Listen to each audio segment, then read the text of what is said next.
Hello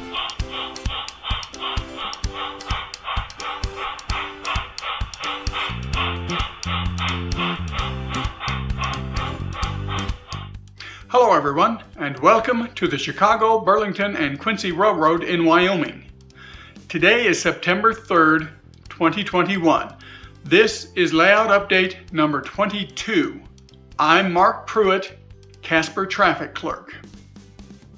I'm wearing this funny looking muffler around my neck because a couple of weeks ago I had thyroid surgery and the scar is still pretty prominent. I didn't want to gross anyone out, so there we go. By next month, I'm sure it'll be fine. Let's take a look at the past month's progress on the layout, shall we? We left off with a couple sections of the backdrop being temporarily taped into place behind Casper. I finished taping the rest of it up on the 4th and stepped back to get an overall look at it. I liked what I saw, so on the 5th, with my wife's help, we permanently mounted the backdrop. I took a couple shots of different parts of the yard. I think the backdrop really adds to the overall effect. What do you think? The backdrop isn't perfect by any stretch, but it isn't bad for a homebrew effort. There's one glaring discontinuity right here. Fortunately, when Casper is tucked back into its final location, the Wyoming Concrete Producers facility will block the view of that spot. With the backdrop mounted, I switched briefly over to working on lighting for Rocky Mountain drilling. I had all the tools in hand to solder leads to the tiny little LEDs that I plan to use for the platform lighting. What you see here is the result of my effort to solder on the wires. After a couple of tries, I actually got one soldered up and it works. This is a moral victory. Those things are tiny. But it wasn't easy, so with a greater sense of pragmatism than pride, I consulted the sages on Model Railroaders forums again and was rewarded with a recommendation for pre-wired LEDs with wires fine enough to thread through the lamp housing tubing I was using. For about $11, I ordered a pack of 20. Rocky Mountain Drilling was on hold again, awaiting their arrival. In the meantime, it was back to basic scenery on Casper Yard. First, I applied tinted plaster in the engine terminal area, the only part of Casper where this was not already done. Then I sifted on my dirt mixture and wetted it. It looked like this right after applying the water. I kinda like the way this looks, like a rainstorm just passed through the area. I may experiment on a smaller part of the layout one of these days to make the ground look wet permanently. After it dried and I removed the tape from the tracks, the engine facility looked like this. At this point, it was back to ballasting track. I had the entire west end to complete. Here, in mid-August, I've started on the industry tracks in that area. I haven't had a disaster on the layout in a few months, so I was about due. A couple hours after ballasting the turnout that splits the industry lead for Wyoming Concrete Producers and the refinery, I went back to the basement and found this. The cork under the turnout swelled and wrinkled, lifting the turnout. Oh my God! I'm sure glad I went back to the basement to check things out. Fortunately, the area was still very damp. So, what to do? I was afraid I would have to remove the turnout, clean the area, and relay everything in the area, including the cork. But first, I tried simply weighting the turnout down in hopes of not doing a more extensive reconstruction. I applied carpenter's glue under the cork where it wrinkled, put my 4-foot level along the tracks and turnout with extra weight, and waited until the next day. When the next day came, to my surprise, the fix appears to have worked. The turnout looked fine when I removed the level. Not taking anything for granted at this point, I pushed a few tank cars through the turnout to see how they behaved over the repaired area. It turned out they went through the turnout just fine. Phew! I proceeded with ballasting into the oil loading tracks of the refinery. In an abundance of caution, I weighted each section as I went.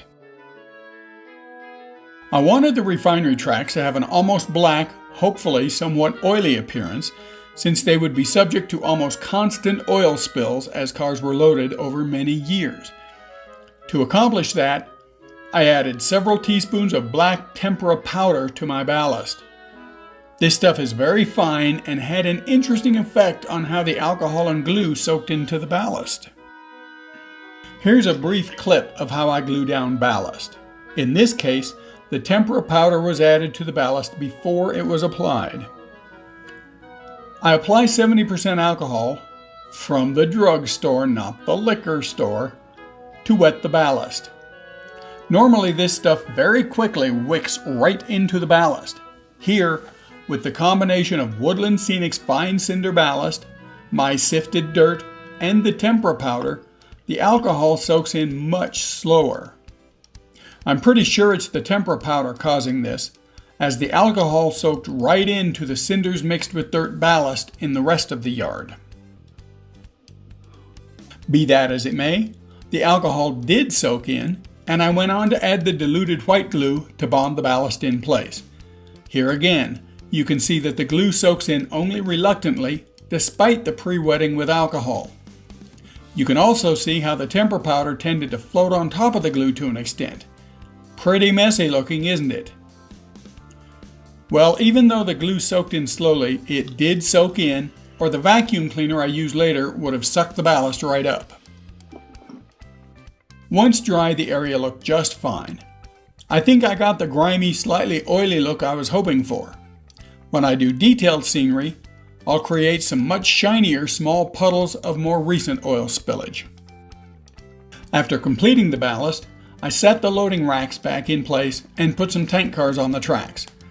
I posed 080 number 540 delivering a cut of cars to the facility. Since the rail tops weren't yet cleaned, posing is all I could do. The area seems to look okay for this point in construction.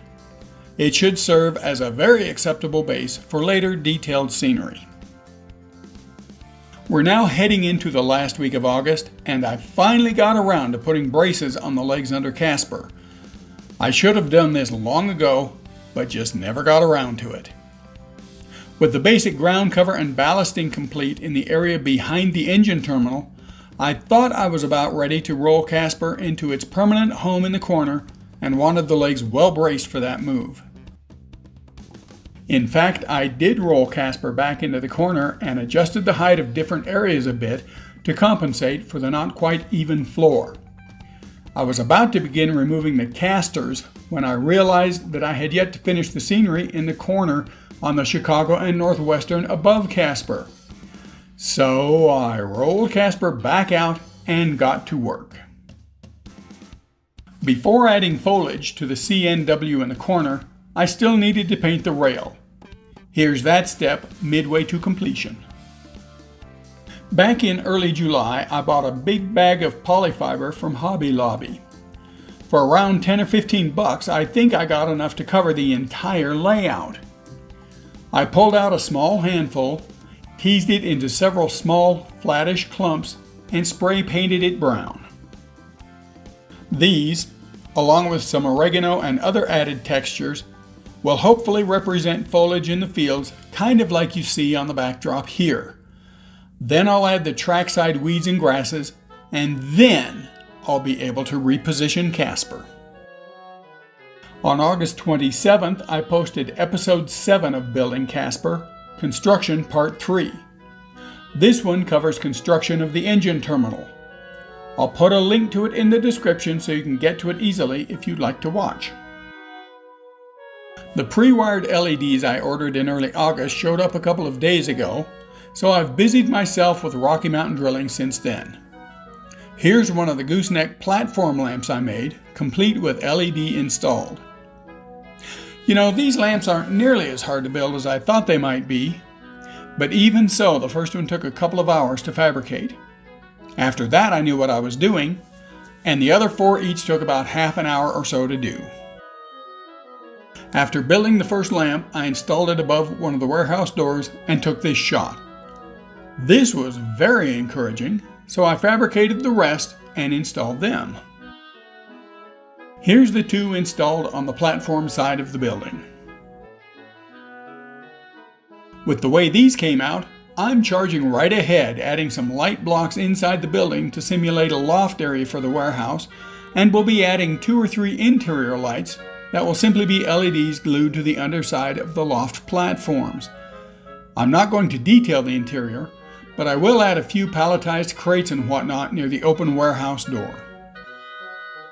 I'm also trying out different styles of signs for the exterior of the building. I haven't settled on any particular one yet, but I'm leaning towards this one for the business name.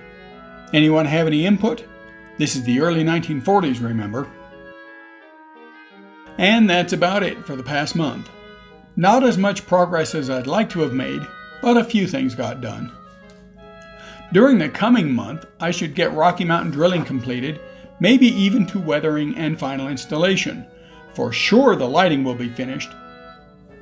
If the brown polyfiber clumps work out well, I may also manage to finish the Chicago and NorthWestern scenery in the corner, which means I can move Casper into its permanent position and remove the casters. So with that, thanks for watching. Stay healthy, stay safe, and I'll see you next month.